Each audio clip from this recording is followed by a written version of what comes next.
Qui est le maître? C'est moi.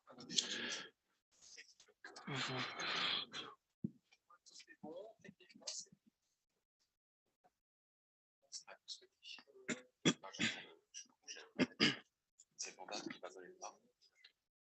Je vais faire mon téléphone. C'est bon.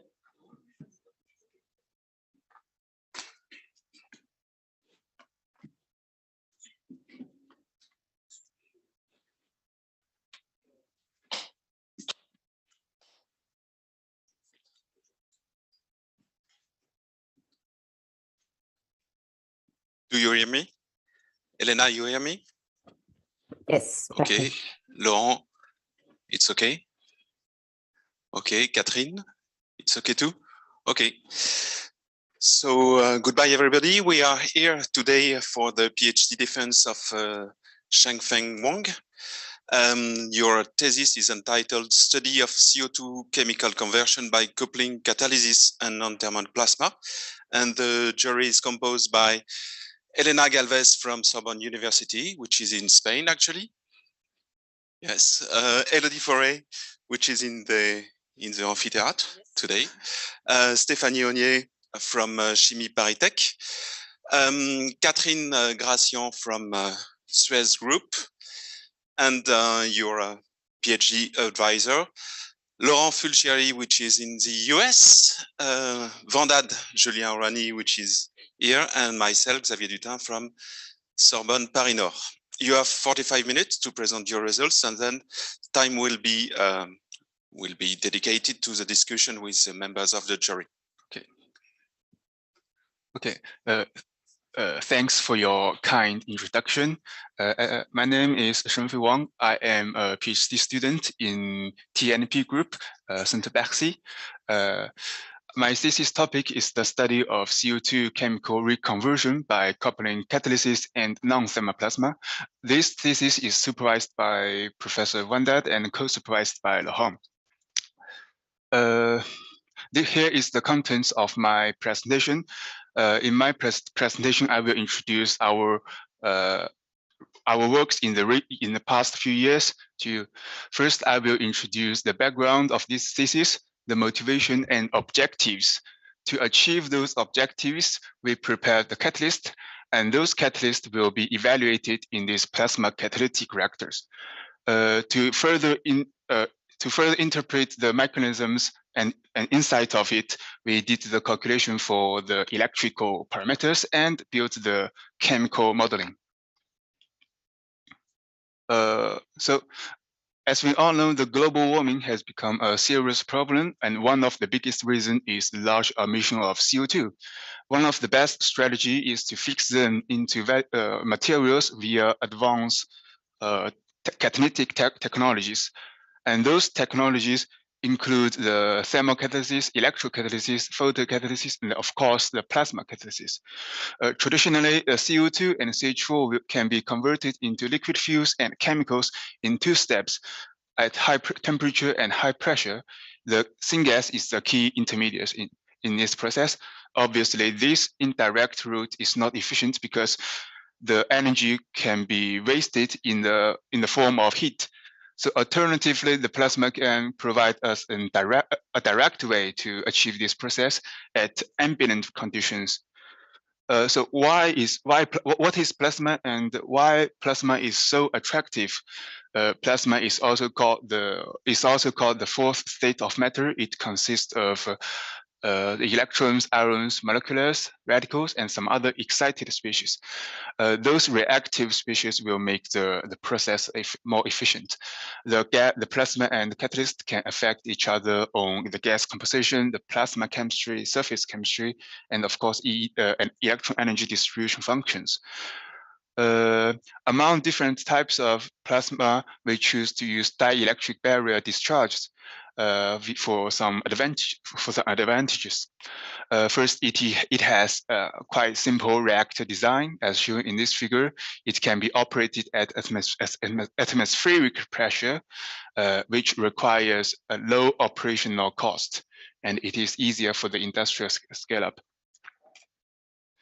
Motivations. At the beginning of my PhD, I asked myself one question: what can we do to promote the plasma catalytic dry reforming?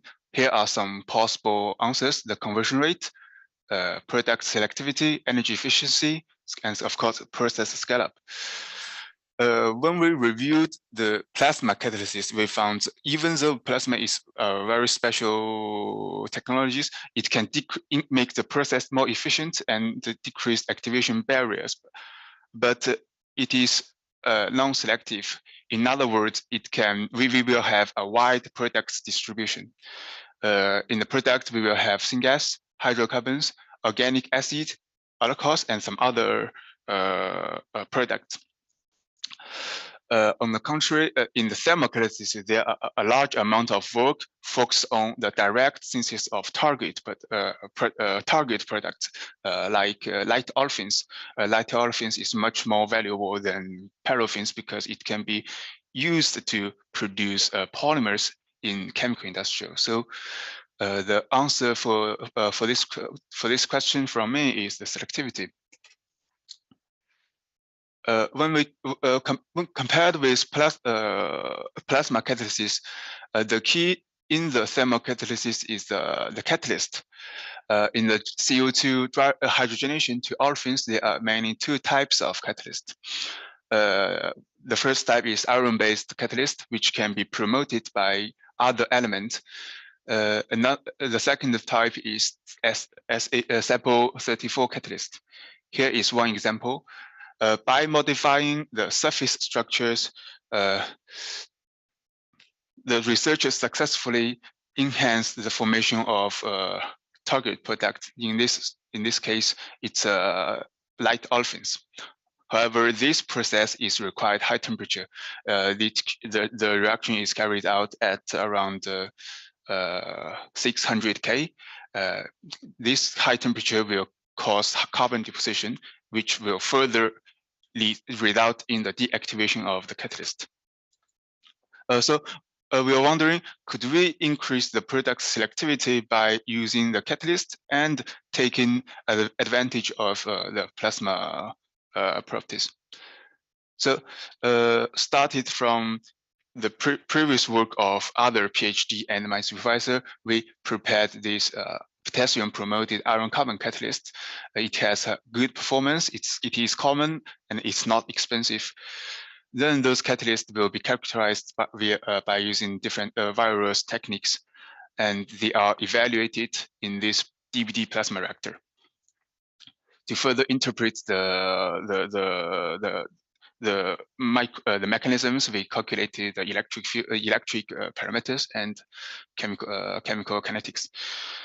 In the first stage of my PhD, we carried out experimental studies.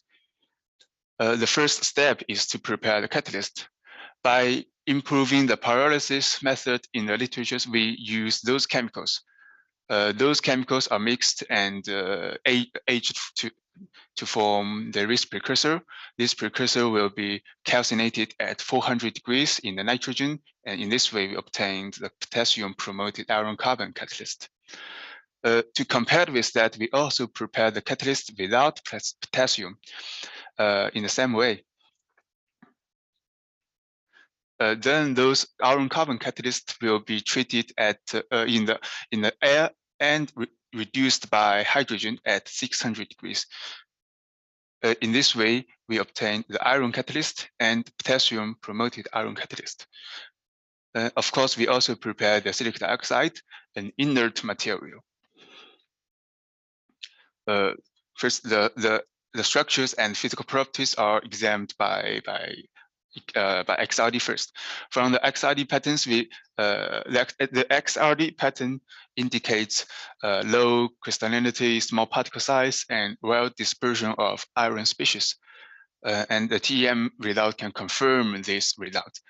Here, you can, in the TEM image, you can find the very small nanoparticles well dispersed in the catalyst. And according to the visible peaks in the XRD patterns, we calculated the particle size of iron oxide in this catalyst. The value is around 5.83, and this value will increase a little bit after potassium modification. Possible explanations could be the changes of surface structure, the change of the uniformity, which will be explained later in the following slides. The TEM result indicates all the catalysts have relatively high surface area, which is quite important for catalytic process. And it is interesting to mention the potassium modification will decrease the surface area for the same reason, the change of surface structures. The XPS analyze identified the iron species. According to the deconvolution of iron XPS spectrum, the ratio of iron 2 to iron 3 is estimated to be 0.77. That means the iron will be reduced during the pyrolysis method. So why this pyrolysis method can reduce irons? From TGA-MS analysis, it is proved that CO MZ28 can be produced from the Ca pyrolysis, and this CO is able to reduce iron 3 to iron 2 at 400 degrees. More interestingly, the carbons remained after the pyrolysis will participate in the formation of iron carbons, and the ratio of that is estimated to 1.59. Now we have the catalyst. This catalyst will evaluate in our DVD plasma reactor. Here are the power supply, reactor, and analyze system. The gas products will directly analyzed by micro GC online, and the liquid will be condensed in the ice trap and analyzed by GCMS offline. Here are the equations for the calculation. Due to the offline analysis of liquid, I think if we calculate oxygen selectivity directly, the errors might be too large, so we adopted the method in the literatures. This equation. In this equation, 2% of carbon we have 2% of carbons. This amount of carbon is evaluated by TGA analyze. However, after each single plasma test, the carbon deposition is too negligible to be measured. So we did the TOS study for 9 hours. So after 9 hours, the carbon deposition is high enough for the calculation. Finally, the value is 2%. And so in this way, the carbon balance might not be very meaningful because it should be 100%, and it can be proved in the perspectives. Before we evaluate the performance of catalyst on dry reforming reactions, we need to confirm the catalyst will keep stable. In other words, we need to prove that carbons will not participate in the formation of CO or hydrocarbons. So in the conversion of pure CH4, we found the COCH4 is converted into hydrogen and hydrocarbons. There is no CO peak in two modules. Then we switch the feed gas to the CO2. We found this hydrocarbons peak disappeared, and we can only detect very trace amount of oxygen, nitrogen, residual hydrogen, and the CH4 in the pipeline. So that indicates there's no CO splitting and surface reactions because due to low input power, the energy is not high enough to break CO bound in the CO2. Another proof is that the ratio of nitrogen, trace amount of nitrogen and oxygen is 4 all the time. So there's no CO form, so there's no CO splitting and surface reaction. This is I would like to thank reporters of my thesis for these corrections here of my thesis. Then then we evaluate the performance of a catalyst for dry reforming reactions. For all the experiments, the peak-to-peak voltage is fixed between 5.2 to 6 kilowatt in order to have the same input power around 2.5 watt. The input power is calculated by using this other figure. The experiment selected the best catalyst. It's potassium promoted iron carbon catalyst. This catalyst will increase the selectivity of oxygenate and suppress the selectivity of CO, while the conversion rate decreased a little bit. For the hydrocarbons, for the product in the gas product, the hydrocarbons is valuable. We found this optimized catalyst will increase the selectivity of unsaturated hydrocarbons. We use US ratio represents the unsaturated hydrocarbons to saturated one. In the plasma alone process, we found there are few of C2H2 or C2H4 forms. By packing catalyst in the plasma reactor, we found the peaks of the amount of the increase significantly. And we also noticed that the effects of potassium in iron carbon catalyst is more substantial than that in iron catalyst. Possible explanations could be the elements distribution on the surface. From the EDS mapping spectra, we found there are some large potassium aggregations on the surface, and the elements distribution is not homogeneous. The potassium modification will destroy the uniformity of the surface structures. On the contrary, for the iron carbon catalyst, we found element distribution will keep relatively homogeneous. Although it's not clear, but it's more clear in my lab, the computer and the thesis. From these mappings, we give the elementary we give elements distributions on the surface, catalyst surface. The TEM mappings shows similar results.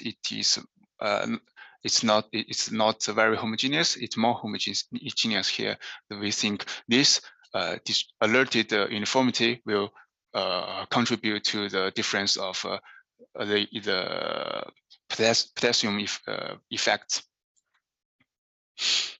So for liquid, in the liquid we have oxygen, we have water and organics, and acetic acid is found to be the major product. This selected optimized iron carbon catalyst will increase its selectivity. So we suppose that we can convert CO2 without removing oxygen from. We can convert CO2 without remove oxygen from it. So in this way, the minimum energy is required. Okay, and catalyst stability is important for the it's essential for its applications. So we carried out the TOS behavior. This result, it shows that this catalyst can keep stable for at least 9 hours. The OES results identified the reactive species during the reaction in the plasma phase. This slide compared our result with others. In our work, we have relatively low conversion rate due to relatively low input power. This is reasonable, but we can increase this ratio, US ratio, significantly. You may also notice that by using this catalyst, the researchers also achieved very high US ratio, but we should mention the reactant they used is diluted in argon balance, which will enhance the plasma a little bit. Okay, for the short summary of our experimental work, we prepared the catalyst and evaluated it in this in the plasma reactor. We obtained the more value-added hydrocarbons and oxygenate. Now you may ask why your catalyst is so special, and what does it change, and how does it work in the plasma reactors? So to answer those questions, we did the calculation and evaluated the surface absorption capacities for hydrogen and CO2. Here we propose two hypotheses. Firstly, we think the plasma parameters will be alerted by after packing the catalyst. The electric field strength, electron energy, and some other key parameters will be changed around the catalyst. Secondly, we think the surface absorption capacity of hydrogen or CO2 will accelerate or restrict some reactions, which will contribute to the product selectivity. Okay. For the first hypothesis, we calculated the plasma physical parameters. Here, this is the configuration of our DBD plasma reactor. Inside, between two electrodes, the black circles represent the catalyst. Obviously, it is too complex to be studied, so this configuration will be simplified to this one. And in this way, we will have this equivalent electrical circuit. By using the equations in this paper, we can calculate the voltage and electric field by using this formula. And the key parameters in this formula is the dielectric constant of different materials. So, however, these values depend on the methods of synthesis, temperatures, and frequency. The best way is to measure it in the experimental conditions we used. However, due to lack of such facilities, we can only take data from reference. And here is the part of database and publications we use to find this reliable data. The calculation result shows the electric field strengths are enhanced around the catalyst, especially for this optimized catalyst. From reduced electric field, we also calculated EDF and mean electron energies by using this online Blossig solver. Similarly, the mean electron energy also increased after packing catalysts in the reactor. So we suppose that those enhanced electric field and electron energies will promote the dehydrogenations This will accelerate, will benefit to the formation of unsaturated hydrocarbons. Like this way, C2H6 will be converted into C2H4 and hydrogen. The same for the C2H4. In this way, more C2H4 is formed, will form in the product. For the second hypothesis, we think the change of surface absorption properties will also is vital. By using hydrogen TBD and CO2 TBD, we detected the absorption capacities of hydrogen and CO2. The result shows the absorption capacities decreased largely after using after adding potassium in the catalyst, because potassium can cover some iron species, which will so that less hydrogen or oxygen will absorb it on the surface. So this decrease of hydrogen absorption capacity will slow down the hydrogenation reactions. C2H4, this from C2H4 to C2H6. So less C2H4 will be reduced to C2H4. So more. So in the product, we will have more C2H4 and less CO2 absorption capacities will result in the low conversion rate, and this preliminary conclusion should be confirmed later. For this section, we evaluated the plasma physical parameters and analyzed the physical absorption properties.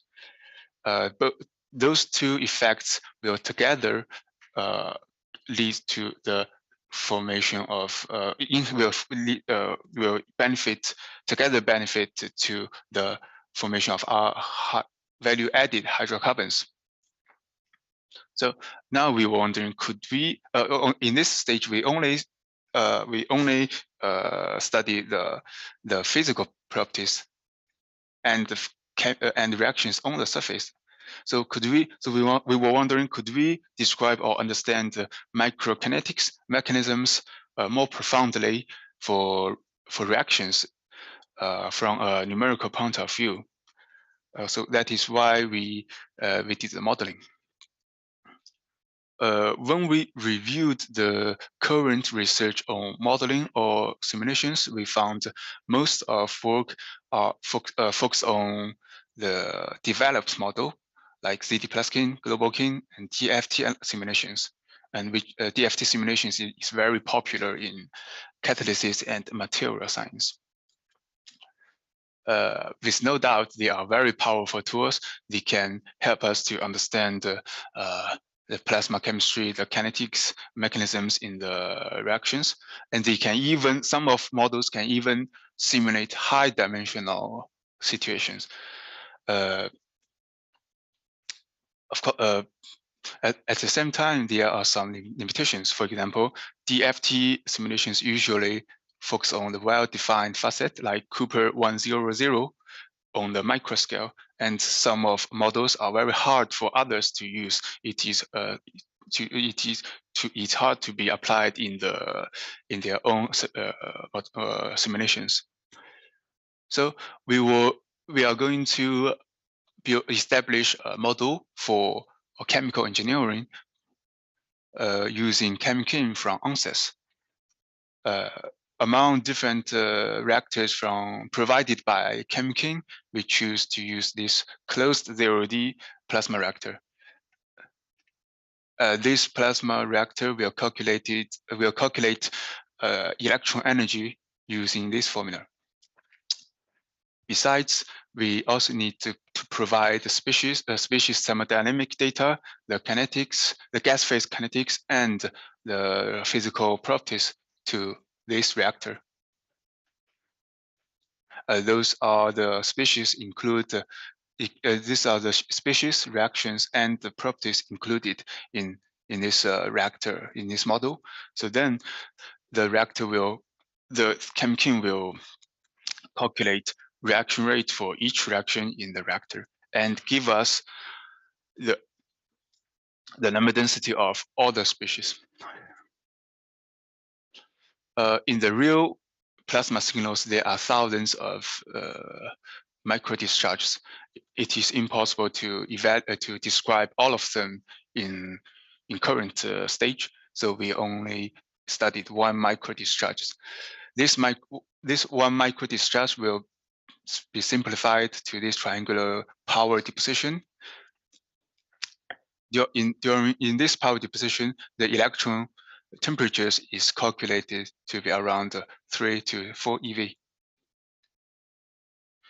Initiated by these energetic electrons, CO2 and CH4 will be converted during the plasma power deposition, and their number density will increase a little bit in the afterglows due to the recombination reactions.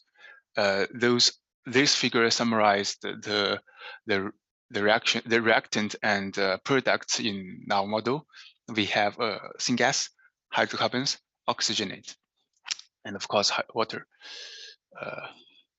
Although we made some assumptions, we still can compare our simulated value with experimental one. In our simulation, the ratio of hydrogen to CO is around 3, which is a little bit higher than experimental one. The US ratio is calculated around 0.3. So in generally, those values are close to the experimental one. Okay, for the hydrocarbons, we compared the number density of C2 hydrocarbons in this figure. We found in the plasma deposition, C2H4 is the main product, and its number density decreased a little bit in the afterglow. As a result, in the end of our simulations, the C2H6 will become the main product. To better understand the reactions in our model, we choose 3 important time: the excitation, de-excitation, and remanence. In the plasma power deposition, with the C2H4 is mainly produced from reactant-derived radicals like CH3, CH2 in these reactions. And in the afterglows, in the plasma afterglows from here to here, we think the recombination will provide a new way for producing hydrocarbons. Here, this one and this one. For example, C2H5 will combine with hydrogen and form C2H6. This figure shows the formation of hydrocarbons more clearly. In this figure, we can find 2 peaks of C2H6, one in the plasma power, another one in the afterglows. Between them, we can find the formation of C2H5. It's a -9 here. That means the C2H4 will be reduced to C2H6 in this period from here to here. So in other words, this process, and this process can restrict the selectivity of unsaturated hydrocarbons. This one, because more C2H6 is formed via C2H5, and this findings is in agreement with the mechanisms proposed in the literature. In the previous work, in the literatures, the researchers claimed that this process is very important for the product selectivity. They use big arrows to represent high reaction rate. So if we could inhibit these back reactions from C2H4 to C2H5, maybe we can enhance the selectivity of this target value-added hydrocarbons in the experiment. Besides, we also calculated the activation energy, but in this model, in this calculation, we choose to use this open 0D plasma reactor. The reason why we change will be shown in the next slide. And in this reactor, open the reactor, the residence time is calculated by using this equation. Besides those basic input data, we also need to provide surface kinetics for the catalyst. The kinetics, the mechanisms are adopted from this database. So as we know, the activation energy is an important kinetic parameters. It is widely reported in the thermal catalysis. However, few of publications are focusing on this value, in the plasma catalytic dry reforming. So we are going to simulate this one numerically and compared this value with experimental value. At current stage, it is quite hard for us to obtain a very reliable value of that in our lab. So we have to take we have to compare the numerical value with reported experimental value. Those are the catalysts used in the literatures, in the limited literatures. In those experimental work, they use this equation to calculate activation energy. You may find the F represents the flow rate of feed gas. So that is why we choose this open 0D plasma reactor, because it is impossible to define this to define flow rate in closed one.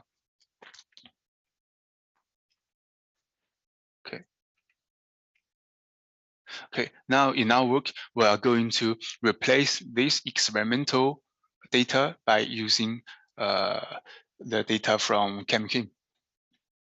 The relations are plotted in these figures.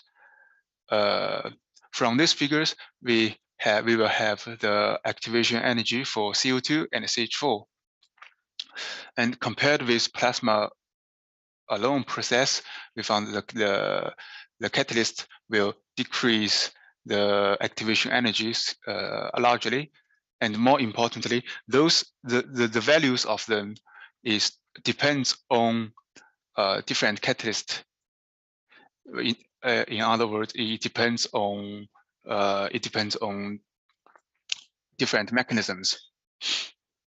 So to conclude this part, in this part, we built a 0D kinetic model for the plasma assisted dry reforming, and we analyzed the elementary reactions in the plasma phase and evaluated the surface reactions on in different mechanisms we found.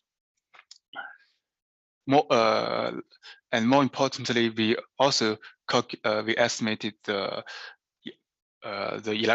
active reaction barriers quantitatively by using this model. Okay, to conclude my thesis, in this work we successfully converted CO2 and CH4 into valuable chemicals in this plasma catalytic reactor with very low carbon deposition. The gas product will we got gas product and liquid, and with the target product selectivity will be increased.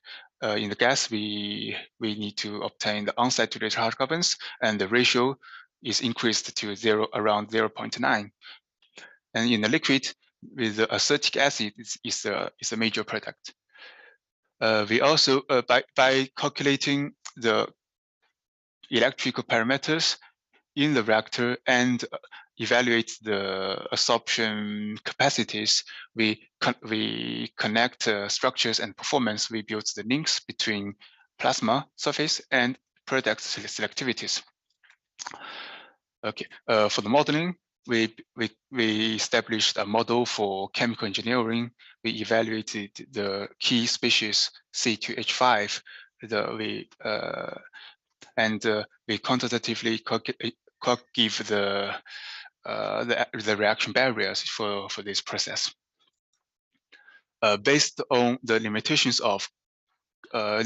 in current experiment, I would like to give some future perspectives. First, we should always keep on increasing the energy efficiency. We can use nanosecond post-discharge gliding arcs and to have a higher energy efficiency, and to achieve high conversion rate and selectivities. The catalyst should be developed, should be improved. We can use different promoters to combine with acid catalyst. The in situ characterizations will help us to to have a better understanding of inside the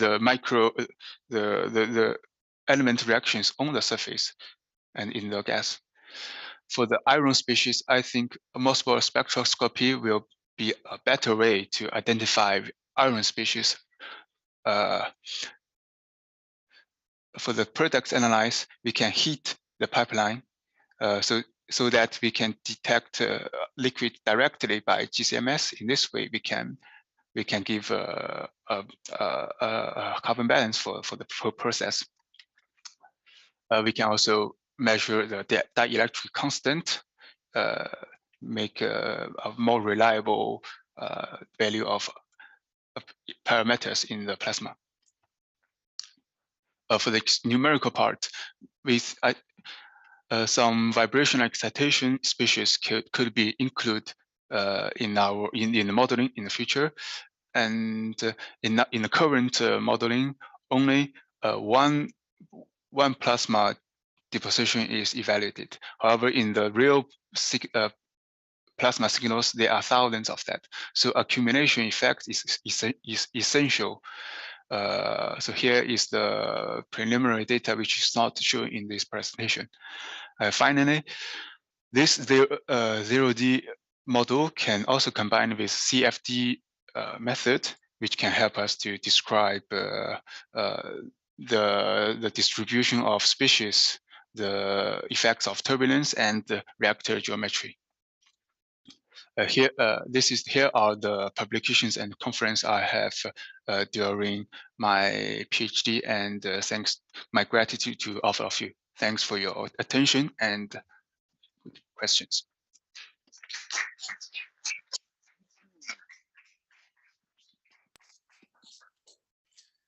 Thank you very much, Mr. Wang. Now, time is open for discussion.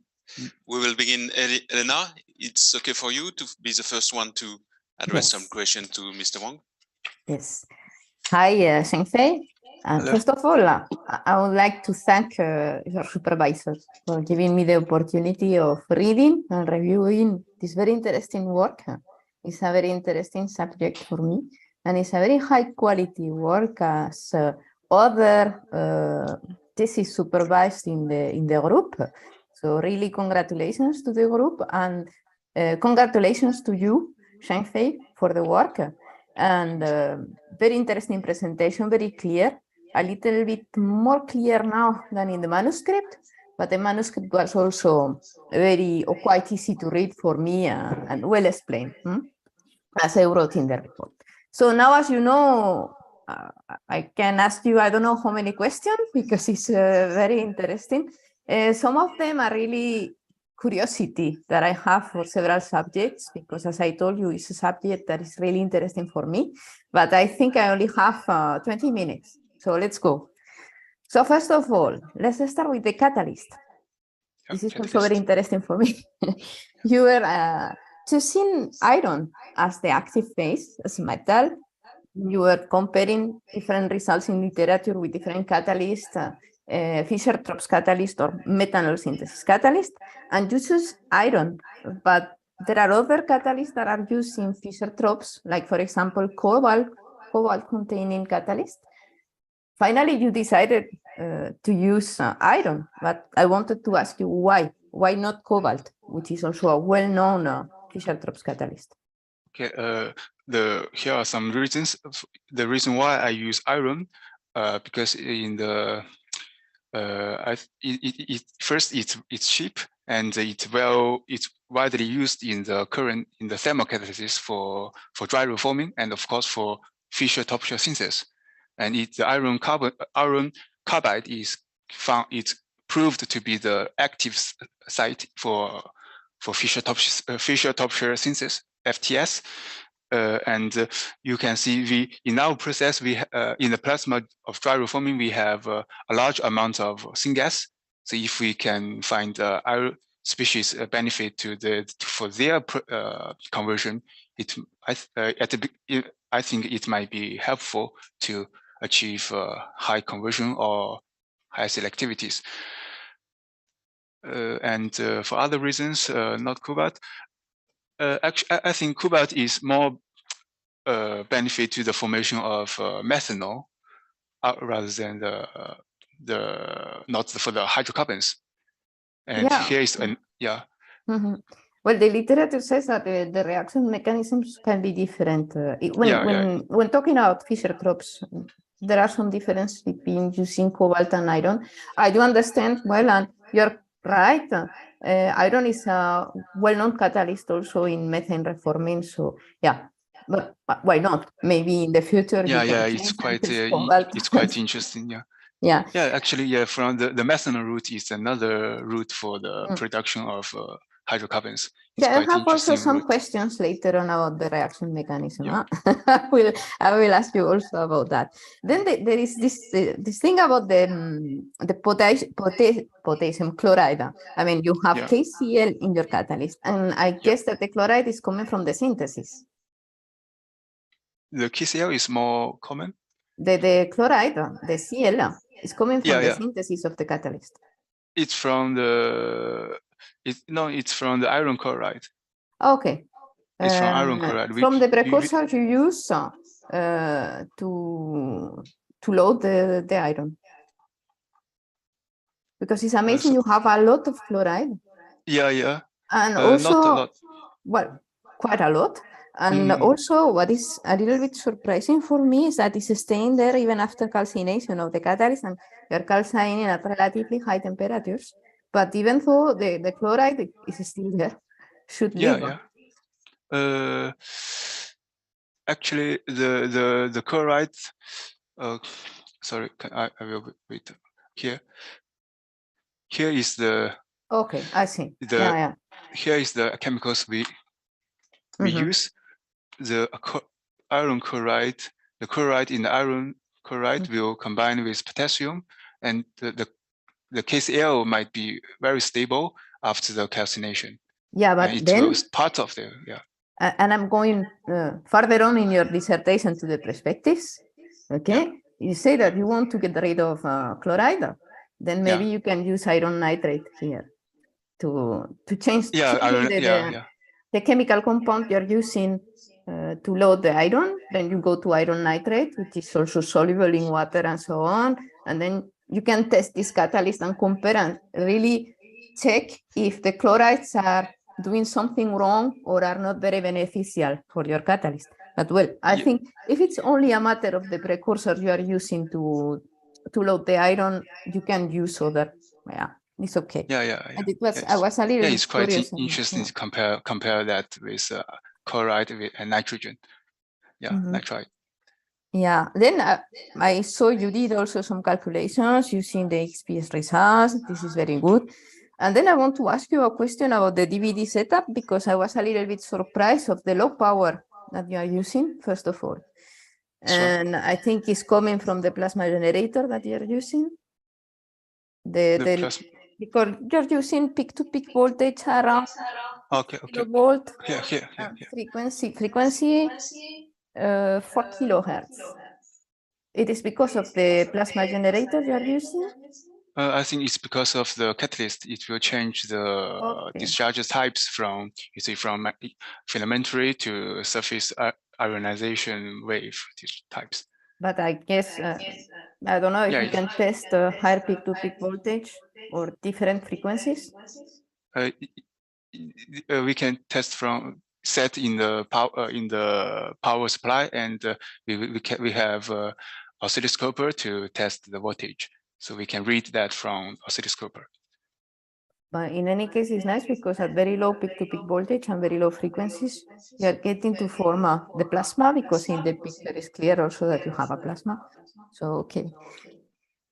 Okay, carbon formation, another question that you answered also correctly during the dissertation. So I saw you did some calculations.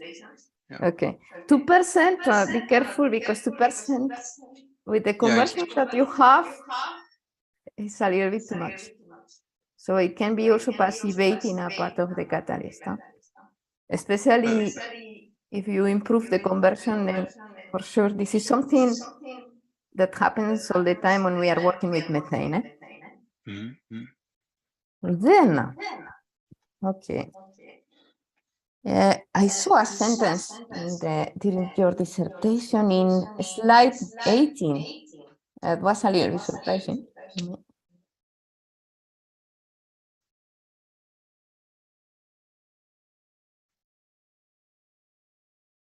Yeah, this one. We can convert CO2 to valuable chemicals without using oxygen from CO2. This is what I understood. Oh, no. We can convert CO2 without removing oxygen from CO2.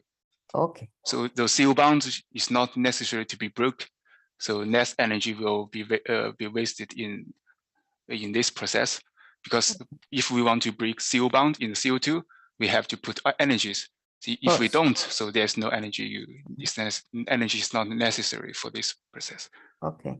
And so, in this way, it will minimize the energy. So that's why we use relatively. So you are low not going through splitting. You're just no splitting. Okay, no splitting. But then, what is your reaction mechanism? I mean, in the radial, you know, you have something reacting from the gas phase. Yeah. Something reacting on the surface, or everything is happening on the surface. I mean, which are the intermediates you are forming? CO2 is also absorbed. Hydrogen, as I saw in your schema that you were presenting, yes, you think that hydrogen is absorbed. But what do you think is happening then on the surface of the catalyst? On the surface of catalyst, I think, of course, hydrogen will be absorbed, and CH3 and CH4 will dissociate it on the surface to CH3 and hydrogen, and these radicals will form hydrocarbons, of course, and combine with and this the CH3 will combine with CO2 absorbed on the catalyst and form the acetic acid, like in this way. I think, and of course there are some gas reactions in the plasma phase. Okay, so this is happening on the surface. Yeah. Okay, so yeah, I think I have to really congratulate you for the effort that you did modeling or trying to model what is going on. It's very difficult. I saw the different assumptions and the way you were improving the model, first of all using a closed reactor, which is not very logical, then moving to an open reactor, then also you were trying to simulate or to include in your simulation some ideal surfaces and even a sub-Povo catalyst, but it's very complicated. So I think the results that you got are very valuable and can be the starting point for going further. But think about first what can be going on the surface of your catalyst, and think if the results that are getting through modeling are logical to this reaction mechanism or not. Okay. So the reaction intermediate then, is like a hydrocarbon chain that is growing on the surface of the catalyst, no? I think for the long-chain hydrocarbons, I think it should be happened on the surface. Yeah. To the adopted and it due to the according to the carbon chain growth mechanisms proposed in the like in classical Fischer crops. They are like FTS in Yeah. So this is my almost last question, and this is the question that I ask myself every day, and I think some of the people there in the amphi, they ask themselves the same question. So what do you think? Plasma modifies the reaction mechanism or the kinetics, or is only just providing the energy that we need to activate the reactions involved? I think plasma can do both. It can initiate the reactions in a special way by using energetic electrons, the dissociation by an excite to make the reactant to the excited state or other state. And on the other hand, it can also produce the radical species as can be absorbed on the surface, which will benefit to the product selectivities for catalyst. So I think plasma can do both of the job. They increase the energy efficiency, like you said, and benefit to the and adjust the mechanisms on the surface. Yes. Okay. I'm asking you this because I didn't see in the manuscript or in the presentation thermocatalytic test using these materials. This can be interesting to compare. I guess the yields that you are observing under plasma will be much lower under thermal conditions, but it's always nice to compare because we never know. And also, maybe, I don't know what you think, if the plasma can be modifying also your catalyst during on-plasma operation. Yeah. You are asking plasma can also be modified by catalyst? No, yes, the catalyst modified by plasma. Catalyst by modified plasma. Theoretically, yes, it should. Yes, for the so I think in our work that's why we did the TOS study to prove the catalyst can keep stable for relatively long time. So I don't know yet. I don't know exactly, but even though the catalyst is changed, but it can still keep stable, keep high catalytic activation for dry reforming. I'm talking, it can be modified even in a good way. I mean, you can change the surface properties when you are working under plasma, and then the surface of the catalyst is getting somehow more reactive. In that sense, I don't know what do you think about potassium. The temperatures you're using in your setup are around very close to ambient, right? So 300 and something Kelvin, no? Potassium. Yeah, the temperature that you are measuring during the test. Okay, temperatures are measured. Okay. I think I read somewhere in the manuscript, you are not surpassing the 300 and something, so lower than 100 Celsius, no?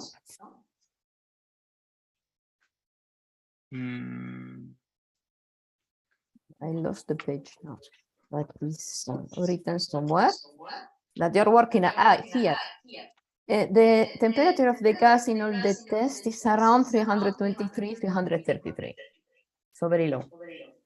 But be careful because maybe hotspots can also contribute to removing a part of potassium because potassium is very sensitive to temperature. Okay, potassium. Okay. And I think that's all. Yeah, well, I think I didn't forget anything, and I'm in time, no, Xavier? Yes, a last question. What are you going to do in the future?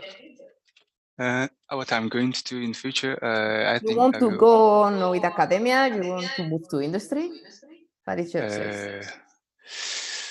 I think I will go. I think both of them are very. I would like to both, but I can't. Right? Maybe the industrial will be more interesting because we can use the techniques directly in the real life, not for the science. Different with science. I mean, science is very attractive. It can provide a very state-of-art techniques, but it is hard to be used in the recent future, very recent future. But in the industrial, we can see this achievement very soon, so, and make the world better. Yeah. Okay, well, Yeah, whatever maybe, you make, really, I think you have the potential to do that. Yeah. I think you learn a lot during the PhD. So Thanks. keep on with this good work, and really congratulations, and also congratulations to the supervision team. Thanks. Okay, thank you, Elena. Now we'll switch to the second referee, Elodie. Yeah, it's okay. I would like to thank also the supervisor for inviting me for this defense. I also found it very interesting, and thank you for your presentation. I also found it much clearer than your manuscript. In your manuscript, I took the liberty to make some notes, and I will give it back to you because I think it can really be improved to fully understand what you want to do and how you want to do it. Yeah, thanks.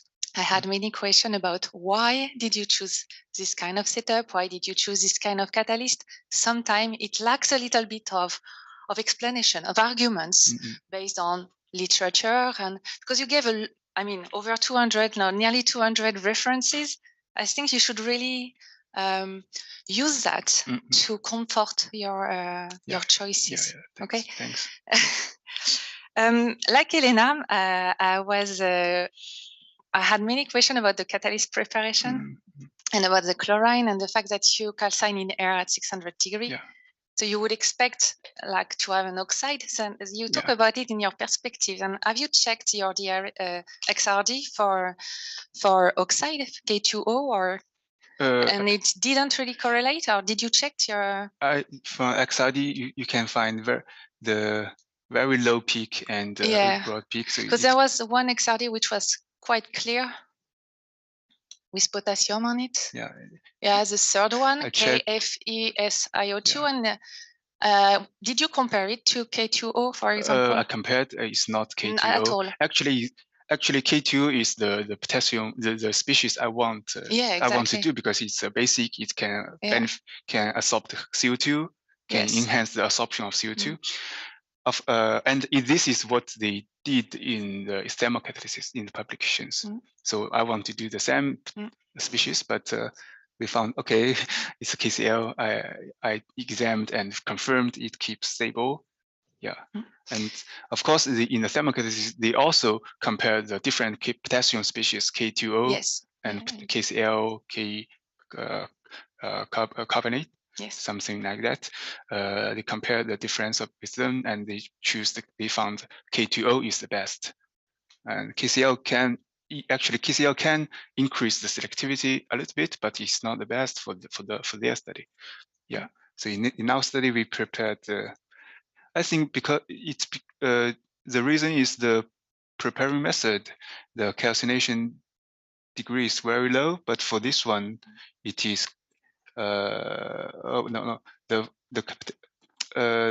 to this calcination temperatures is 400 degrees. It's not very hard.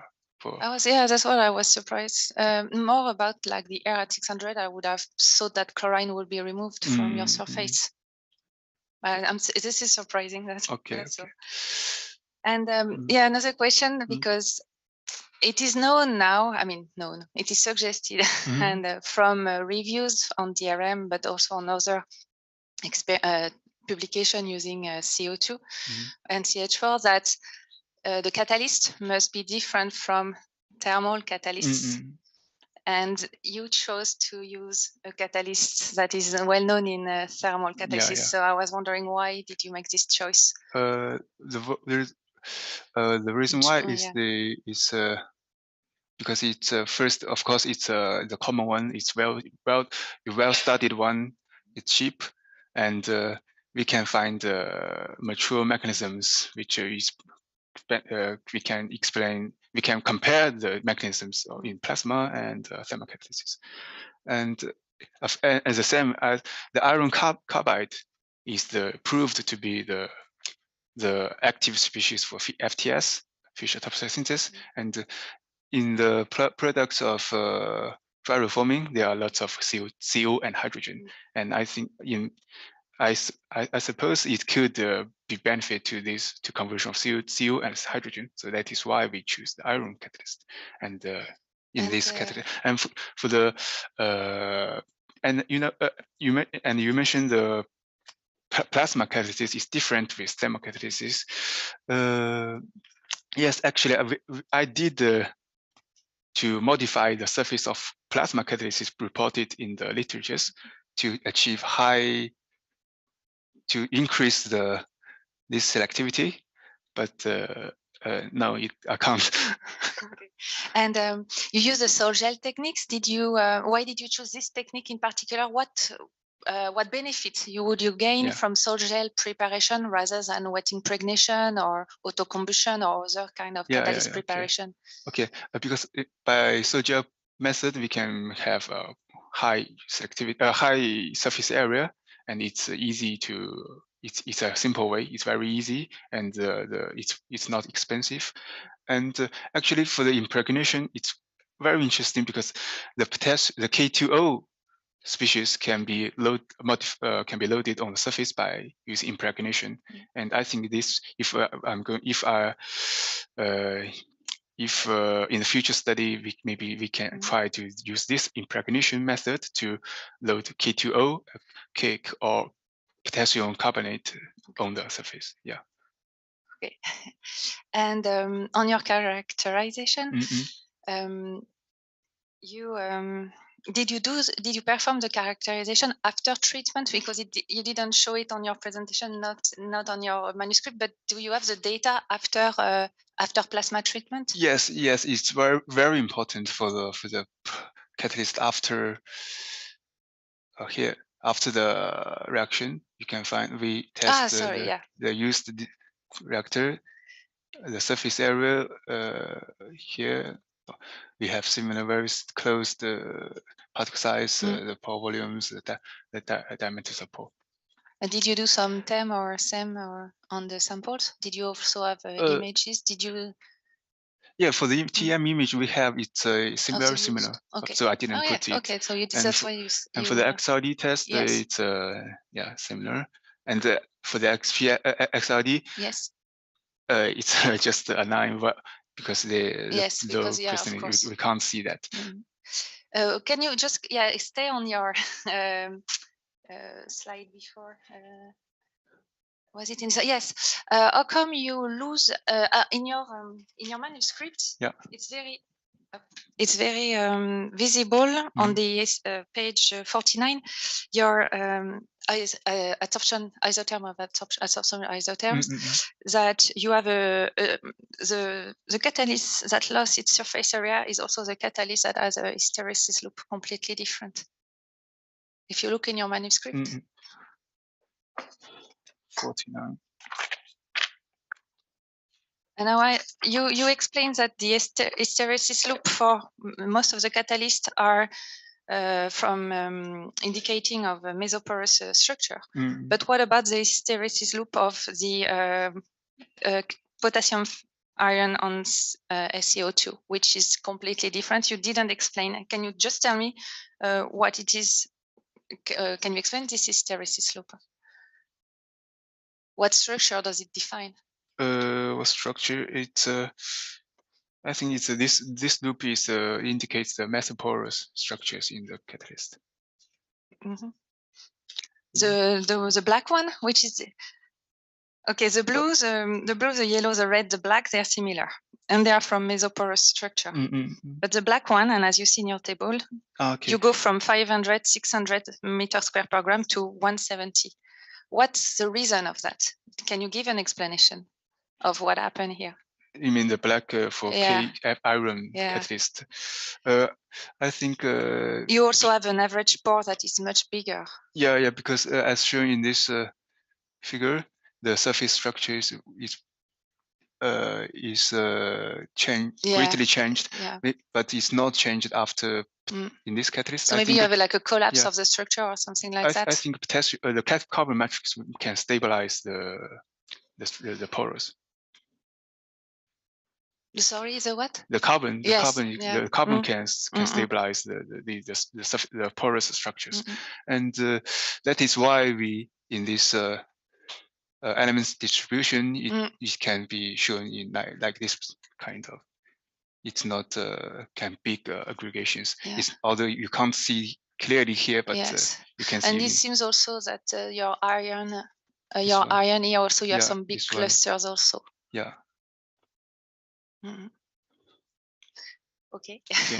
Coming back to your calculation for your conversion and selectivities, I have to say that the methods in the literature, you will find different ways of calculating oxygenates, but the most common one is to take every oxygenate one by one. You can't just assume you have 2% carbon deposition, especially when you're using different catalysts, then you would have different carbon deposition. It's very important that you take oxygenates from, like for hydrocarbons, from the number of mole produced. And then you compare, and then you do this as your carbon balance as you put in your perspective. There was really no way to connect your GCMS to your. Because it is condensed first in ice trap. The amount of liquid is limited. If we transfer it, there are lots of liquid exist on the wall of the bottom. So but you could also heat up your line from the end of your reactor. Heat from. And without condenser, you remove your condenser, you heat up your line from the bottom of your reactor till your GCMS. And you would see your oxygenates in your GCMS. That is what I put in the perspective. Yes, I saw. Because we did that in the thermocatalyst when I do my master degree. We have biomass conversion. The organics are directly goes into GCMS by heating the pipeline. So I think maybe it's quite interesting to improve that. Yes.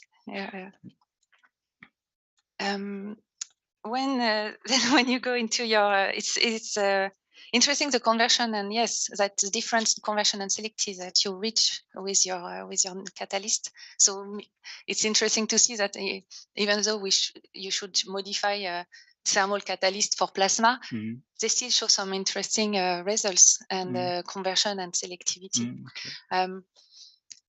It would be interesting to try to change the porosity and the structure of your iron carbon catalyst to do that. But I guess it's also a future work. It's you show in your presentation, you dissociate plasma alone from the rest, but in your manuscript, be careful, you compare plasma alone with your catalyst, and saying that the catalyst is doesn't, at one point, it doesn't enhance the conversion. You have to be careful that you don't have the same resistance time. So that's why, that's something you have to be careful about. Exactly. When you compare, you need to have same resistance time. I guess when you did plasma alone, you didn't put anything in your reactor. No glass, wool, or nothing. The glass wool will change the plasma as well. You didn't say it during your presentation, so which means like you've been careful with that. But in your manuscript, it's directly compare plasma alone with the catalyst. Just one sentence to be careful about. Thanks for your.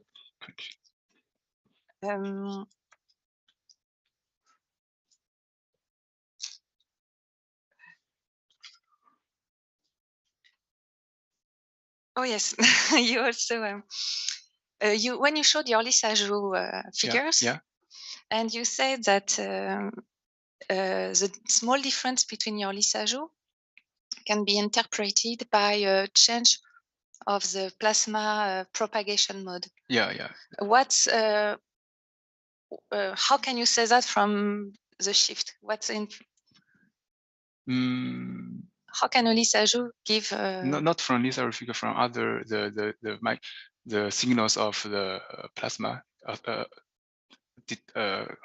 detected in the oscilloscope. Yes. Yeah, so what signal will give you information about filamentary mode or a glow mode? Because that's what you say. It's like the catalyst removes like the filamentary mode and goes into more diffuse mode, isn't it? Yeah, because and if I remembered in an experiment in the empty tube, the signals, there are some peaks, small peaks during the sinusoidal peaks signals. There are some peaks on which signal? Empty tube, the plasma only process without catalyst. Yes. Yeah. And which signal did you look? Sorry? Which signals did you analyze on your DVD? Sorry. Sorry. Which measurements did you make on your with the oscilloscope? Voltage. Voltage. Voltage, yes. And so you see modification in your voltage signal.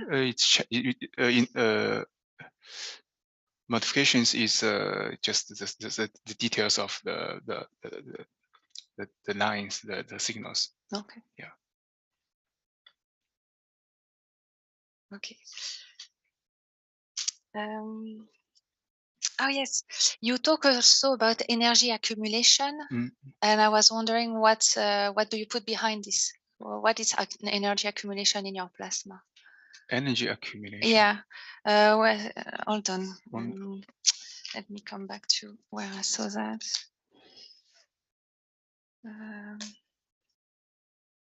Yeah, because you have a heating up of your reactor, and you said that it is due to energy accumulation. Okay. Because the plasma can, it's not the temperatures of plasma. This plasma reactor is around 60 to 80 degrees. So. And yeah, where does it come from? What are the reaction responsible of heat accumulation in your reactor?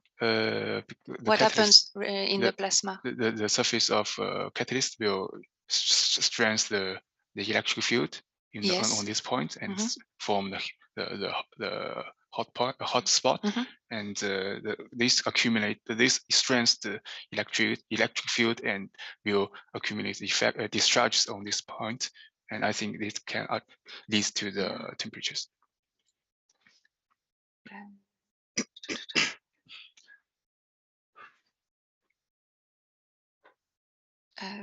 Yes. Yeah, I still a question like overall in your manuscript. I was wondering what products you really want to do or you really want to make. It's not, to me, it's still not clear. Are you trying to develop a catalyst and a plasma catalytic system for unsaturated or for liquid oxygenates, or you're just evaluating the overall process without a particular aim? For me, it's unsaturated charge governance at first, but it's we will have a liquid product all the time. It can't be avoided. So in the liquid, we found acetic acid is surprisingly high, very high. Yeah. You talked about catalyst modification to improve selectivity. What kind of catalyst modification can you think of if you had to continue this study? What parameter could you change to improve selectivity? First, the elements potassium, the elements, the promoters. We can use different types of potassium, the K2O, and we can change the support to have a high surface area. Another way is to combine with zeolite, an acid catalyst, which will enhance the carbon formation. For example, we can combine with HDSMF5 to so the iron catalyst is benefit to reverse water gas shift reaction, and this another type is benefit to the carbon prolongation. So this might be increase the yield of products. Have you think about also porosity? When you think about the latest publication on DRM and on the effect of plasma propagation in pores. What do you think about that? I think what's your opinion about plasma diffusion in porosity of catalyst? I think this pore is not big enough for the prolongation. It's only remained on the surface, and it's there are some modelings to prove the prolongation is not well, is not sustained in the pore inside the pores. So I think we can prepare a series of pore size from small to large, and it would modify, be very interesting. And modify the porous wall to see if there are some special character. In your time on stream graph, you have some sort of oscillating behavior of your unsaturated over saturated. It looks like if you go back to if you go to this result. No, not this one.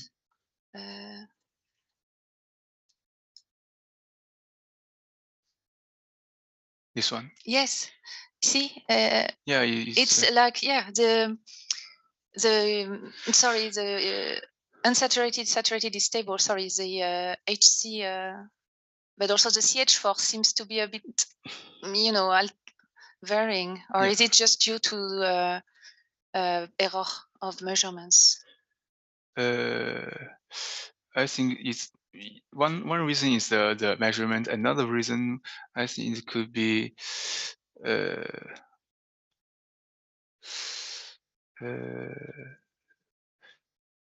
okay. If you look at the US ratio, it's very stable. Indeed, it depends on the catalyst. Yes. Or the surface of catalyst. And others, I think it might be the alert of the composition of CO2 and CH4. It might, due to the plasma and the flow rate controller, it might not vary. Okay. Yes. Not you can have modulation of your. Because in the US ratio, it only depends on the catalyst. And it's perfectly stable. It's very nice. Yes. Yeah. And just a question about for each experiment, how long did you perform the experiment? You did a repeatability test, I guess. For this one. For yeah, of course. Yes. I take the average value. And how long was your test? 30 minutes. 30 minutes. 30 minutes. Okay. And it was stable over time. Yeah. Okay. Okay. Okay, I will for another 1,000 question. No, it's too late. Okay, so thank you. So I have to stop now. Thanks. Yeah, very valuable questions, especially for this one. We indicate the catalyst. Yes, it could be interesting. Yeah. And okay, and thank you very much. Thanks again for your questions. It's as you see, I'm very interesting about what you've done, and it's a shame I didn't have the time to talk about simulation. Yeah. Okay, another time. Okay. So maybe, yes, thank you very much. Thanks. About simulation. Yeah, Stephanie, please. So okay. So of course we have colleagues in material science. I am not in material science, a catalysis, so we will have other questions now about maybe simulation. Yeah. First, I was also really interested to read your manuscript. It was well written, and I appreciate that you try to justify often your choices. Not all the choices, but some of your choices, and of course, I was a little annoyed that the experimental part was not so big, to my opinion. Okay. But of course, you did and experimental and theoretical work. I know that it is really difficult because simulation, it takes a lot of time also. And so it was really a great work. You did both, and I want to congratulate you because it's not easy to do both experimental and simulation. Of course, I would have liked more experimental results because the experience is always the truth. Yeah. And I think Elodie Fourret says that, or maybe it was Elena. If you could have make some parameter change in your experiments, voltage, residence time, Yeah, yeah. your PhD work would have been perfect. Okay. Okay. Yes. So maybe for another time. Mm. But I want to congratulate you for this work. So I want also to thank Julien and Laurent to invite me, because I am really pleased to read this work, and it's always a pleasure to see what you did here. I am always curious and interesting. And so I will ask some questions, not about the part with the materials, because I'm not able to do that, but a lot of questions about your modeling work. Yes. Before talking about modeling, I want to talk about a little also about the analysis of products. Elodie Fourret said that the method to evaluate the liquid product is not adequate, and she's right, in my opinion. As you said, you should directly analyze the oxygenates in gas phase, directly in your GCMS or GCFID. And I think that on this slide, for example, you have some proportions between the different oxygenates. So my question is, do you think these are the real proportion of the oxygenates? Okay. And so my question was about your ice trap. So what was the temperature? It is 0? No, it's minus 10 to minus 20 degrees. So it should be lower than 0 degrees, because it's when the gas passes through the ice trap, if the temperature is not low enough, it's not sufficient to condense them. Yeah, the temperature is lower than 0 degrees. Lower than 0, minus 10 to minus 10. And so did you evaluate with a calculation, or with maybe, I don't know, maybe you tested other of the temperature for the ice trap? Did you evaluate if all the products could be really condensed in this ice trap? Did you make some little test to check that your trap was functioning? Had a good functioning? Actually, I didn't do the test you talked, but in our experiment, after we removed the ice trap, we found the liquid is solid. Is liquid is ice, is a form of ice, not a liquid. So yeah. So, okay. It's quite important. Yeah, it's quite interesting to think about if the temperature is lower enough, that it will change this proportion in the liquid. Because in fact, between methanol and acetic acid, the temperature are really different. The volatility are very different. And we can have also other oxygenates, such as formaldehyde, and maybe you cannot condense it. So you have to be conscious that maybe some products are not quantified because of this method of trapping the products by condensing them, and maybe you missed some products. Okay. It is possible. Okay. Yes. So that is why it's better to directly heat the tubes and go in a chromatograph. Yes. Okay, so let's go to the question about the simulation work. So first, I have a question about the activation energy. Yes. I was interested by this activation energy. So first, a general question.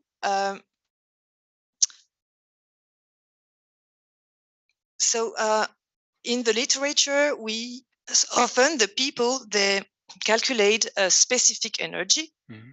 That is, it is expressed with the same unit as the activation energy in joule per mole.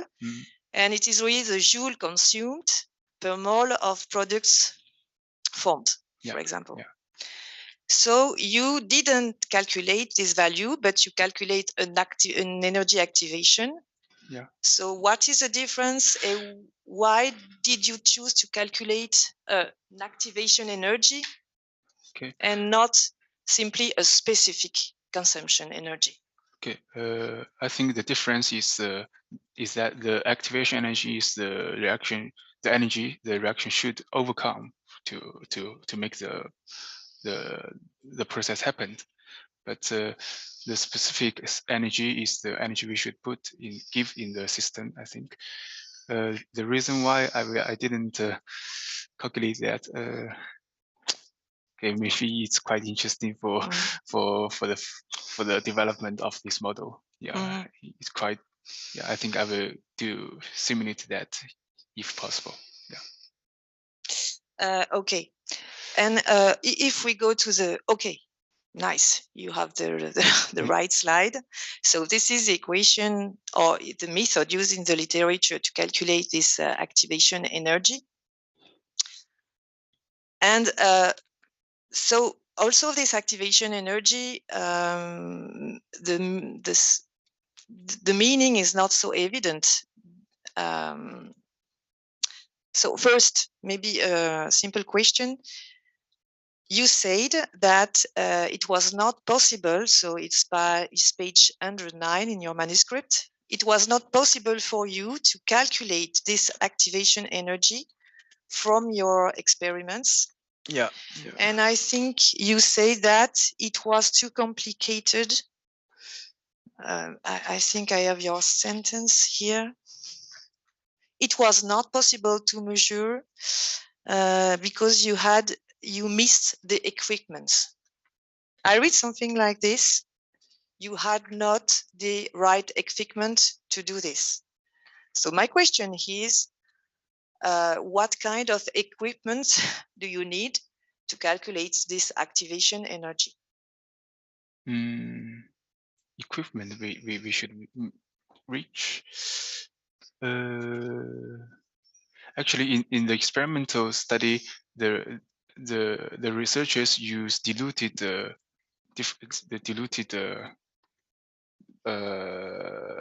CO2 and CH4. They change the plasma power. I think for the calculation of activation energy, there should be optimized the best conversion rate it should achieve. But if I understand right.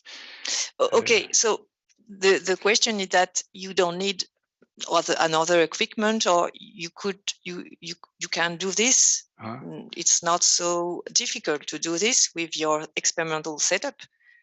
Because if you change the power or the flow rate, you can change, you can have a lot of points and calculate this activation energy. So I don't understand why you did not do that with your experimental setup and only calculate it with your simulation. For me, it was not, it was a pity. Yes, it's possible to calculate the rate constant in the left, but the problem is the arrow. If the arrow is too big, if the arrows in the arrow, the calculation arrow. Yes, okay. Experiment. The calculation arrow might too large for us to do that. Oh, you should have tried. Yeah, okay. You could have tried. Yeah. Because you talk about this activation energy, and you never tried to calculate it with your experiment. So this could be a good thing to compare with your experiment, but with your modeling results also. Okay, and so let's go to the simulation. So you calculate this activation energy with your simulation, and to do that, there is a slide. You explain that you could not use the closed reactor, and that you use an open reactor. Yeah. So I did not understand why, because for me you could do this with the closed 0D reactor. No. So if we go back to the formula, maybe you can go back to the formula with the activation energy. Yeah. Okay. You can find in the experiment they defined the flow rate of feed gas. Yes. in the yes, I understand that. So you go back for the, you need a, you said I need a flow. Yeah. So I cannot use this equation, but I don't agree, in fact, because this the ratio between the power and the flow, this is a well-known, you know how it is called in the plasma literature, this ratio between, it's a power divided by the flow rate. There is a very well-known terminology for this value. Let me think. I think maybe this is somewhere in your manuscript. Maybe I saw this. SIE? Yes. Yeah, SIE, yes. It's a specific input energy. Yes, yes. And don't you think you can calculate a specific input energy with your zero-day closed model? In the closed, sorry. I think in the chemical we can only give where is that? With your closed zero-day model, you can calculate an energy. Yeah. No? Yeah, we can only give the power deposition. The unit is watt, not the unit for SIE. But when you use your zero-day closed model, there is some input of voltage. Yeah. And so the software can calculate the energy. Yeah. So you can calculate an energy. You have a number of moles. So you can calculate a specific input energy. Okay, yeah. But I didn't. It's only the ratio between a number of moles and an energy, and not a flow and a power. Okay. So I didn't understand this obligation to use an open zero-day model and not the closed zero-day model. For me, it was not clear, and I think you can do this with your zero-day model without any problems. For me. I think I will check that and compare it with open one. Maybe, but there is no reason that you cannot do this. Oh, I had still questions. Maybe no. Okay. So okay. So thank you a lot again for your work. If you have questions, we can talk later. Yeah, with pleasure. Yeah. Okay. So now we will switch online. Catherine Gracian, it's now your turn for 10 minutes. I'm very sorry, but we are short on time. Okay, thank you very much. I think I don't need so much time, so because I'm not an expert of all of these subjects. So I just want to thank Shengfei, Laurent and Vandad to have invited me for this thesis defense. And also I want to congratulate Shengfei. The presentation was very clear, and the topic is very interesting and also very promising for industrial application. So, and I don't have no question, so we can go with other person. Okay, thank you very much. So now it's my turn. I will try to do it very shorter than Stephanie. I will not have any question about materials, but I will have some question about plasma and modeling. First, about modeling. You are using 800 chemical reactions. That's a lot. Yeah. And from what I remember, half of the reaction you are using are involving ions. Yeah. So do you think, what do you think about the role of ions at atmospheric pressure in the gas phase? Do you think they are playing a big role, or they are not playing any role? And so you could simplify your chemistry. Okay. Actually, these 800 reactions are taken from literatures, Yes. of course, and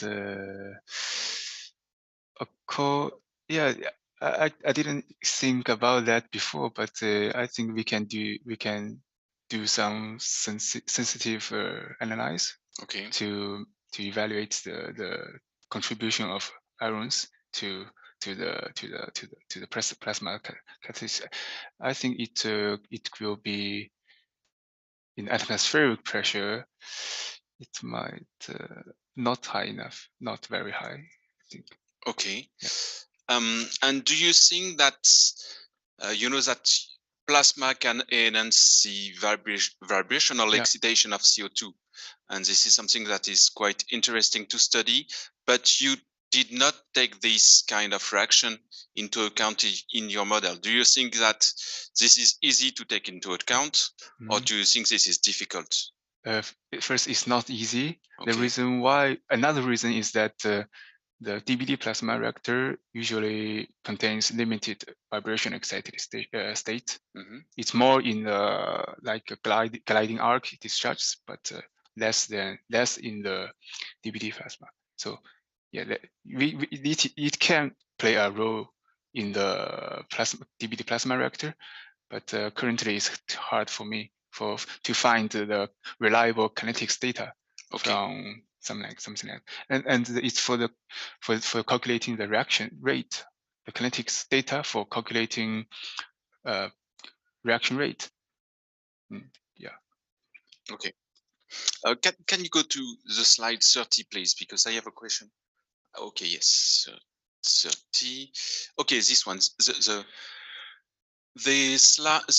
figure where you present the number density of CO2 and CH4 as a function of the time during the discharge and in the post-discharge time. You say that the CO2 and CH4 concentration were increasing in the post-discharge time due to recombination. Yeah. So what you observe with the simulation is that the recombination reactions are responsible for this increase. Yeah, exactly. Okay. Like CH3 combined with no. Okay. I don't know, because this is what you say. So I can imagine that you estimated the importance of recombination reactions in this time. I'm surprised, because for me it could be the diffusion of CO2 and CH4. Diffusion? Yes, it's a 0D, but you can include diffusion. Okay. So did you include a diffusion part in your model? Because you have a lot of decrease of CO2 and CH4. Yeah. So if you have CH2 and CH4 around, they will directly diffuse. Okay, I didn't include that. Okay. Maybe I will check the parameters in the chemkin. I will see if I can. Yeah. And I have just one, maybe questions, but one question about your perspectives. Yeah. You say that most of the time when you arrive in a lab, many things have been chosen: the generators, the systems, the gas. So I will have two questions. The first one is that you say that you could try to optimize the plasma, and for example, using nanosecond pulse discharge. So can you discuss about advantages and disadvantages of using this kind of discharge compared to classical DBD discharge? Do you have an idea of what you will have as advantages? The nanoseconds, we can control the power, the pulse, and make the energy focus on this time, and increase the energy input. Okay. Yeah. And for the disadvantages might be it's more complicated. The generator is more complicated. So And what do you think that's the fact that you will increase the energy over a very short period of time? What will be the consequences on the chemistry, for example? The electron energies will be more energetic electrons. Okay. So can initiate the reaction is more efficient, I think. Okay. And you are using as perspective, you are using pure gas. Okay, initial pure gas. Do you think that there could be a species that could deactivate the catalyst if you will not use very pure gas, but quite classical gas? What kind of species could deactivate your catalyst? Not in the perspectives. But yes, because it's quite a perspective. You can imagine that you will not use synthetic pure gas, but you will add some species as traces that could reflect the fact that this is more real gas. So do you think that some species could deactivate your catalyst? Yes, the carbons. Sorry, the gas. Yeah, yes. What kind of gas species could deactivate your catalyst? Gas product. Let me see. The gas. The irons. No, I don't. I only know the carbon can deactivate the catalyst, but for the gas product, it can only absorb it on the surface and react with other atoms reactions. Sorry, I don't know. Okay, it's okay.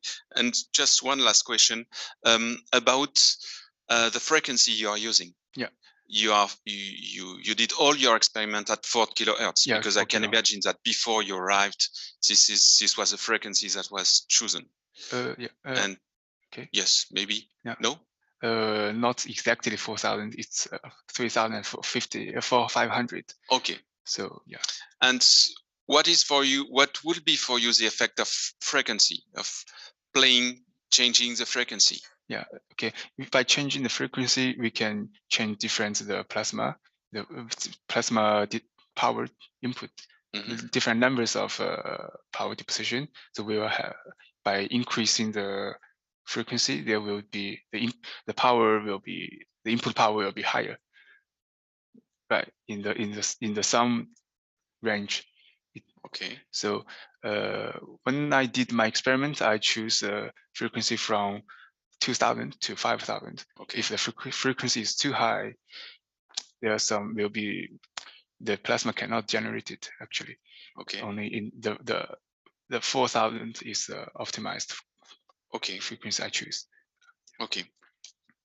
So thank you very much. We'll now switch to the supervisors. First you or first Laurent. Laurent, do you hear us? Yes, thank you, Xavier.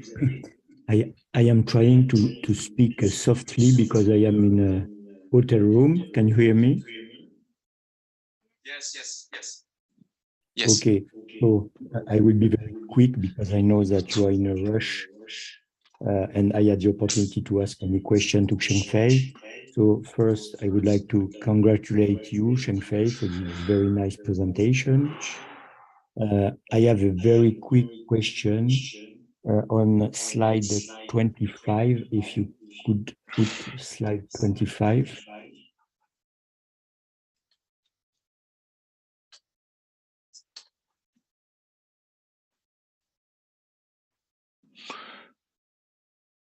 Yes. Yes. So here, the second item that you present. So you said weaker CO2 absorption gives lower selectivity, lower conversion rate. So this could be something interesting if you want to increase CO2 absorption. So I have two questions. One is, do you have some idea how to confirm, because you say it's further to be confirmed, this hypothesis? And the next one is how you could enhance CO2 absorption in case it plays a very important role in the process. Yeah, the CO2.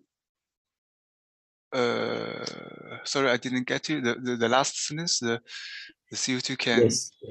So first is how could you further confirm Okay. this hypothesis? Okay. The first, I think at current stage we only decrease the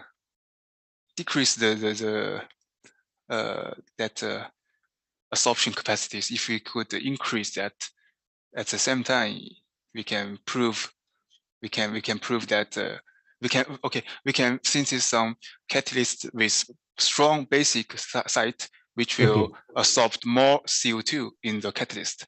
If in this situation the conversion rate increased, so we can confirm that. Yeah. Okay, so that would be the plan to confirm that. So thanks again, Shengfei, and yeah, thanks. Congrats again. Thank you, Xavier. Thanks. Thanks a lot. Now we switch to the last one. Thank you, Mr. President.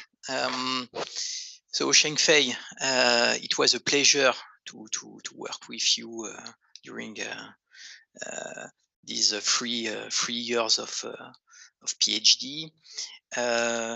You did a great work, many things, as mentioned by Stephanie before.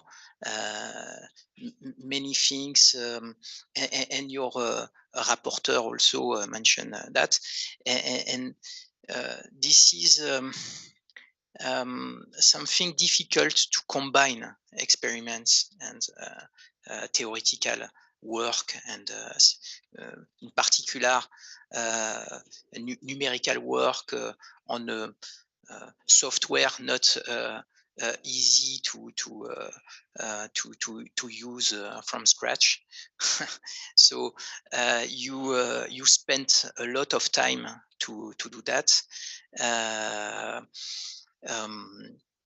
Many things remain are remaining for next studies, and just one question from my side. You presented some perspectives at the end of your work. Yeah. In your point of view, now you are a specialist of this subject. In your point of view, what could be the most interesting things to study now, the next promising step of study in this on this subject? Okay. Because this is what you forgot to mention is your PhD thesis is in a frame of a big program which started for a long time, almost a decade, and so other PhD students before you. And to continue this line, what would be the next interesting step of, on this subject? Okay. Is it the optimization of plasma or catalyst development? This is what you mentioned in your slide, but impossible to do everything at the same time. Okay. What would be the most promising, taking into account your preliminary results you gave us today? Okay. In my point of view, I think the first step is to study the catalyst structures, but there is a pre-step. We need to fix this one, fix the selective detector of the oxygenate. So for me, it's catalyst development, but we can improve our reactors better. Improves our reactors. To have better, more precisely analyze of the liquid. Yes. Just like, for example, heat the pipeline to to analyze online as said by other juries. Yeah. Okay. Okay. That is what I'm thinking. Yeah. Okay. Thank you. Just to finish, at the beginning, when you came to our team and we had the first discussion, I remember well, and you afraid about this subject because you were a pure chemist and not a physicist, and the part of the work linked to physics was something new for you, and today I am proud of you because you despite of this initial lack from your side, you are able now to present to us a complete study, including a strong physical part. Yeah. So, congratulations and thank you for our collaboration. Thanks. Actually, I also learned a lot of physics from you and Hong, since 3 years ago. Yeah. Yeah. Thanks.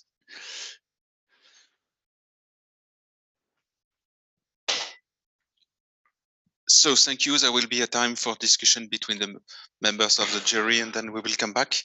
This is it in around 10-15 minutes. So we will be on time.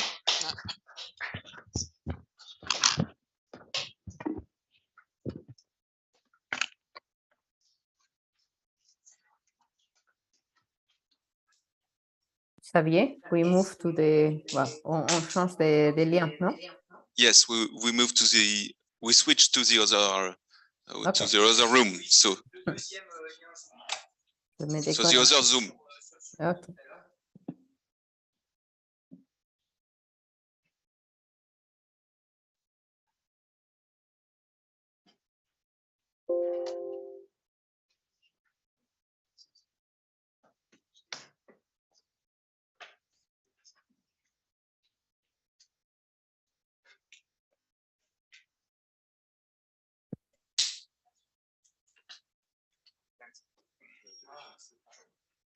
Congratulations there. I hope we have to wait. Yeah, it was a very good picture.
micro didn't open. Sorry, I didn't open the micro just now. But, we did it, but without mic. Okay, because I closed the micro when I finished. Thanks for your time. It's my honor to have you in my jury, and your comments and suggestions will be very helpful for improving my thesis and will guide our study in the futures. Thanks again for your time. Thanks.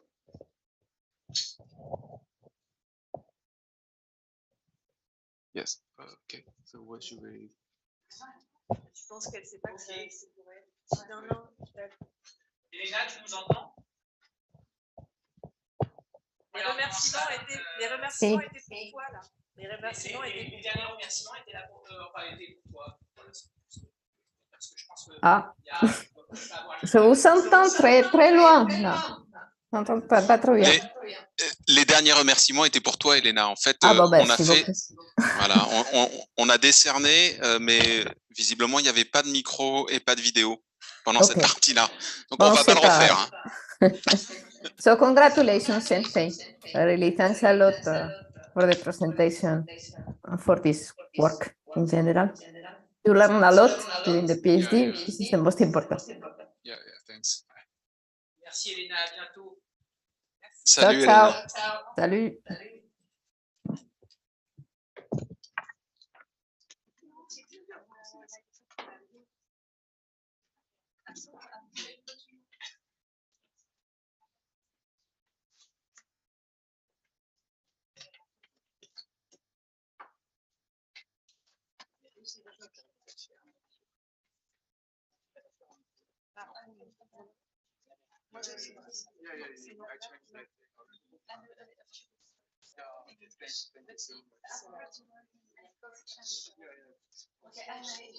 I will check again.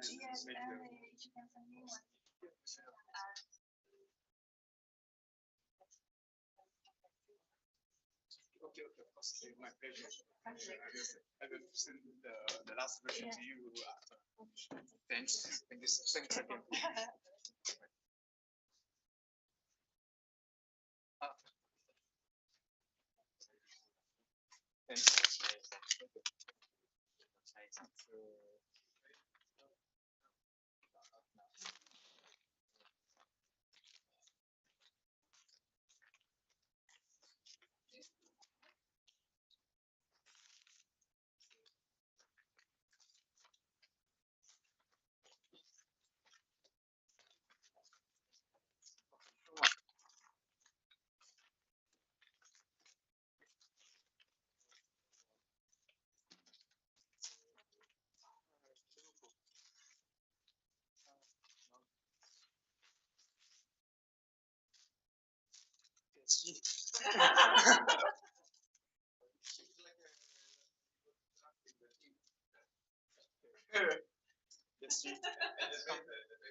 Thank you so much.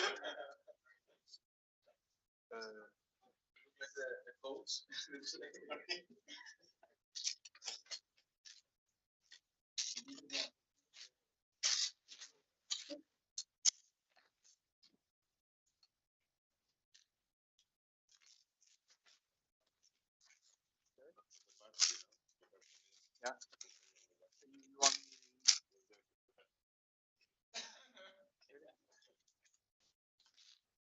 Nice.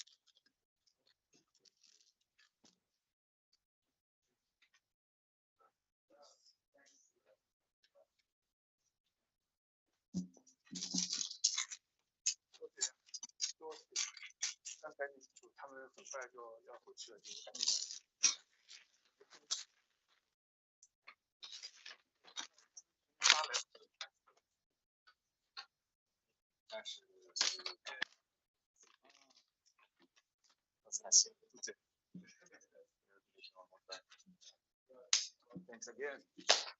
It's for your isolation, Dr. Wang. Thanks. And we'll meet you on the other side.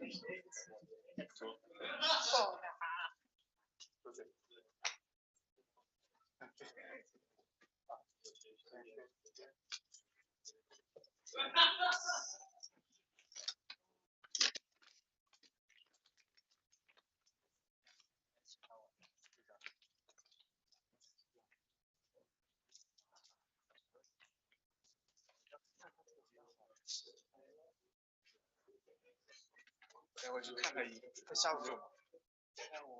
几点开会？几点就上？几点？你结束的时候跟我说一声。那你结束的时候跟我说一声，我可以打个招呼。好久不见。